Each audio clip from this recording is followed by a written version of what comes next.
1000 ஆண்டுகளுக்கு முன்பு கட்டப்பட்ட ஒரு கோவில் இப்ப வரைக்கும் நிலநடுக்கம், புயல், மழை இது மாதிரி எத்தனையோ இயற்கை சீற்றங்களை தாண்டி இப்பவும் கம்பீரமா நிக்குது. இதை விட ஒரு ஹைலைட்டான விஷயம் என்ன அப்படின்னு சொன்னா, இதுக்கு மேல இருக்கிற 80 டன் கல் எப்படி மேல வைக்கப்பட்டது. இந்த கோவிலை கட்ட பயன்படுத்தப்பட்ட கற்கள் அந்த சுற்று வட்டாரத்திலேயே இல்லாத ஒரு கற்கள். இது எங்க இருந்து கொண்டு வரப்பட்டது, எப்படி கொண்டு வரப்பட்டது, இந்த மாதிரி விட தெரியாத எக்கச்சக்கமான மர்மங்களால் நிறைஞ்சதுதான் தஞ்சை பெருவுடையார் கோயில். அது எல்லாத்தையுமே இந்த ஒரு வீடியோவில் அக்குவேரா ஆணிவேரா பார்ப்போம். இந்த வீடியோ லாஸ்ட்ல இந்த கோயில் கட்டுறதுக்கு எவ்வளவு செலவாயிருக்கும் அப்படின்றது 2026ஆம் ஆண்டு காசு மதிப்பு அடிப்படையில் சொல்றேன். வீடியோ லைக் பண்ணிட்டு புதுசா வரவங்க சப்ஸ்கிரைப் பண்ணிட்டு பாருங்க. சரி, ஓகே மக்களே, இனிமே இந்த கோவிலை கட்டின மன்னன் யாரு, எதுக்காக இந்த கோவில் கட்டப்பட்டது அப்படின்றத தெளிவா பார்க்கலாம். தென்னிந்தியாவை ஆட்சி செஞ்ச சோழ பேரரசர்களுக்குள்ளேயே மிகவும் பிரபல்யமான ஒரு மன்னன் தான் அருள்மொழிவர்மன் என்ற ராஜராஜ சோழன். இவரை பத்தி தமிழர்களுக்கு மட்டுமில்லாம வேற வேற நாட்டை சேர்ந்தவர்களுக்கும் கண்டிப்பா தெரிஞ்சிருக்கும். ஏன்னு சொன்னா இவர் பாத்தீங்கன்னா இந்தியாவை மட்டும் இல்லாம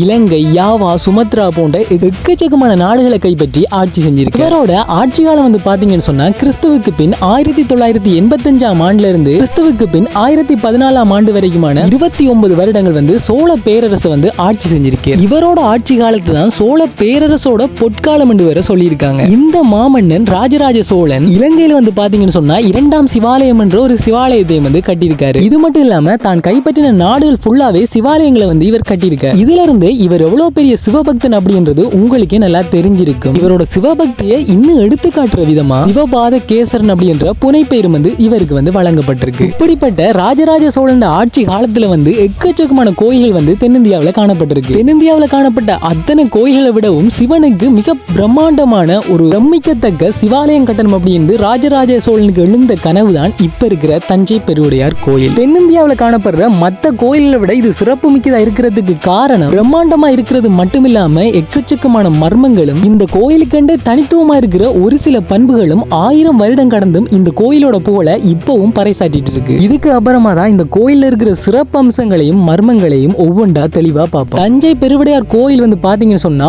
1010ஆம் ஆண்டு கட்டப்பட்டிருக்கு. இந்த கோயிலை யுனெஸ்கோட பாரம்பரிய சின்னமா வர அறிவிச்சிருக்காங்க. இதுக்கு காரணம் பாத்தீங்கன்னு சொன்னா இதோட விமானம் 66 மீட்டர் உயரமா காணப்படுது. இது மட்டும் இல்லாம இந்த கோவில் பாத்தீங்கன்னா முழுக்க முழுக்க கற்களாலேயே கட்டப்பட்டிருக்கு. நம்ம நார்மலா வீடு கட்டுற மாதிரி சீமந்து இல்லாட்டி இது மாதிரியான சாந்து கலவைகள் எதுவுமே இங்க பயன்படுத்தப்படல. வெறுமனே கருங்கற்களை மட்டுமே வச்சு இந்த கோவிலை கட்டியிருக்காங்க. இது எப்படி சாத்தியம்னு சொன்னா கற்களை ஒன்றுக்கு மேல ஒன்று வச்சு சோழர் காலத்துல காணப்பட்ட ஒருவித பொறிமுறையை வச்சு சுண்ணாம்பு, சாந்து இத மாதிரி விஷயங்கள் எதுவுமே பயன்படுத்தாம வெறுமனே கல்லை மட்டும் வச்சு கட்டி இருக்கிறது இப்பயும் ஆச்சரியமான ஒரு விஷயமா தான் இருக்கு. சரி, ஓகே மக்களே, இதுல இன்னொரு முக்கியமான விஷயம் என்னன்னு சொன்னா இந்த கோயில் 1000 ஆண்டு கடந்தும் எப்படி நிலநடுக்கம், மழை, காத்து இந்த மாதிரி விஷயங்களுக்கு தாக்கு பிடிச்சிருக்குன்னு உங்களுக்கு தெரியுமா? இதுக்கு மெயினான ஒரு ரீசன் என்னன்னு சொன்னா இந்த கோயிலோட அத்திவாரம் மணலால போடப்பட்டிருக்கு. மணலுடைய அசைந்து கொடுக்கிற தன்மையால நிலநடுக்கம், காத்து, மழை எது வந்தாலும் சரி அசைந்து கொடுக்கிற தன்மை காணப்படுறதால எந்த பாதிப்புமே இல்லாம இப்பயும் கம்பீரமா காணப்படுது. இந்த ஒரு விஷயத்துல இருந்தே நம்ம தமிழர்கள் 1000 ஆண்டுகளுக்கு முன்னுக்கு எப்படிப்பட்ட ஒரு வளர்ச்சி அடைந்திருந்தாங்கன்றது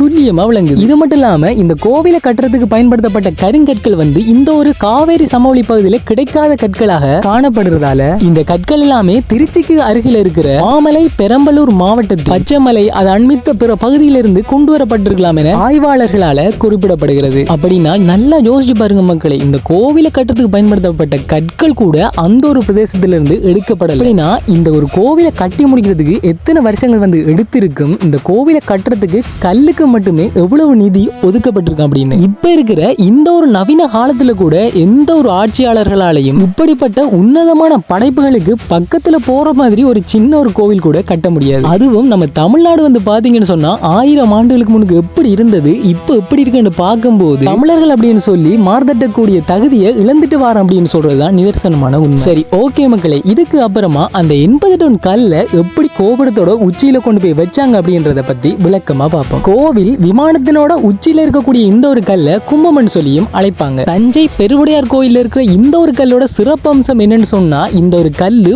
ஒரே கல்லுல காணப்படுறதோட மட்டும் இல்லாம இந்த ஒரு கல்லே கிட்டத்தட்ட 80,000 கிலோ, அதாவது 80 டன் எடையோட காணப்படுது. இப்படிப்பட்ட இந்த 80 டன் எடையுள்ள கல்ல எப்படி அந்த விமானத்தோட உச்சியில கொண்டு போய் வச்சிருப்பாங்க? கிட்டத்தட்ட 216 அடி உயரத்துக்கு எப்படி கொண்டு போயிருப்பாங்க? இந்த காலத்துல இருக்கிற மாதிரி அந்த ஒரு காலத்துல வந்து கிரைண்டர் மாதிரியான நவீன தொழில்நுட்பம் வந்து காணப்படல. அந்த காலத்துல பயன்படுத்தப்பட்ட அதிக எடையை தூக்குற ஒரே ஒரு சாமான் சொன்னா அது யானை மட்டும்தான். மத்த எல்லாமே மக்களோட உழைப்பும் மன்னர்களின் சாமர்த்தியமும் தான். சரி, ஓகே மக்களே, இப்படி இருக்கும்போது இந்த 80 டன் எடையுள்ள கல்லை வந்து எப்படி மேல கொண்டு போயிருக்காங்கன்னு சொன்னா சாய்வுதள முறை அப்படின்ற ஒரு முறைமையை பின்பற்றி இந்த கல்லை மேல ஏற்றிருக்கலாம் என்று இப்ப இருக்கிற ஆய்வாளர்கள் வந்து சொல்றாங்க. இந்த சாய்வுதள முறையை பற்றி சிம்பிளா சொல்ல போனோம்னு சொன்னா கோவிலோட ஒரு பக்க சைட்டுக்கு மண்ணை பரப்பி அதுக்கு மேல கற்களை அடுக்கி அதுக்கு மேல மறுபடியும் மண்ணை பரப்பி ஒரு சாய்வான ஒரு நிலப்பகுதியை உருவாக்கி அதன் மூலியமா இந்த 80 டன் எடையுள்ள கல்லை வந்துட்டு மேலே ஏத்திருக்கலாம் அப்படின்னு சொல்றாங்க. இதுலயே ஹைலைட்டான விஷயம் என்ன அப்படின்னு சொன்னா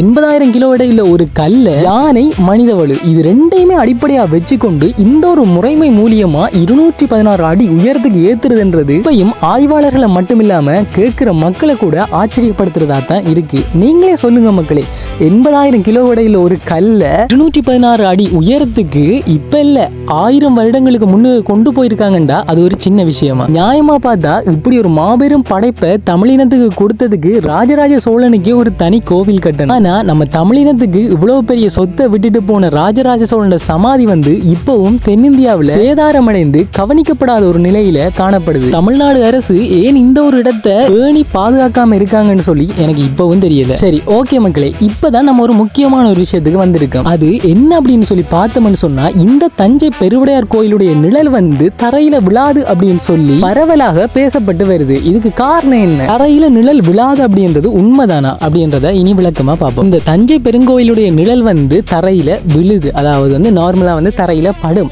ஆனா வந்துட்டு இதுல ஒரு முக்கியமான ஒரு விஷயம் என்ன அப்படின்னு சொன்னா தஞ்சை பெருவுடையார் கோவிலினுடைய கோபுரத்தினுடைய நிழல் வந்து தரையில விழாத அளவுக்கான ஒரு கட்டுமானத்தை வந்து இவங்க வந்து செஞ்சிருக்காங்க. இதுக்கு காரணம் என்ன அப்படின்னு சொல்லி பாத்தீங்கன்னு சொன்னா இந்த விமானத்துல காணப்படுற 80 டன் அளவிலான இந்த கல்லோட வடிவம் தான். அது மட்டும் இல்லாம இந்த கோபுரத்தோட வடிவம், அது கட்டப்பட்டுள்ள அது மட்டும் இல்லாம இதுல பயன்படுத்தப்பட்டுள்ள பொறிமுறைகள் இதெல்லாம் வந்துட்டு நிழல் வந்துட்டு கீழே விழாம இருக்கிறதுக்கும் ஒரு காரணமா இருக்கு. ஓகே காய்ஸ், இன்னொரு முக்கியமான விஷயம் என்ன அப்படின்னு சொன்னா இந்த கோவிலினுடைய ஆயிரக்கணக்கான கல்வெட்டுகள் பெரிய ஒரு சிறப்பம்சமா இருக்கு. ஏன் அப்படின்னு சொன்னா கோயில்ல காணப்படுற கல்வெட்டுகள்ல எல்லாம் இந்த கோயில் யாரால கட்டப்பட்டது, எப்படி கட்டப்பட்டது, நடன கலைஞர்கள், வரி விவரங்கள், இல்ல அளவைகள்ல இருந்து இங்க வேலை செஞ்சவங்களோட பேர் விவரங்கள் வரைக்கும் பொறிச்சு வச்சிருக்காங்க. இந்த ஒரு விஷயம் இந்த கோயிலுடைய ஒரு பெரிய சிறப்பம்சமாவே காணப்படுது. நீங்களே யோசிச்சு பாருங்க, இந்த காலத்துல எவ்வளவு கட்டடங்கள் கட்டுறாங்க, ஆனா வேலை செய்யறவங்க எல்லாம் கட்டாயம் மறந்துடுவாங்க. 1000 ஆண்டுகளுக்கு முன்னுக்கு நம்ம முப்பாட்டன் ராஜராஜ சோழன் வந்து எல்லாத்தையுமே வந்து பொறிச்சு வச்சிருக்காங்க. அதாவது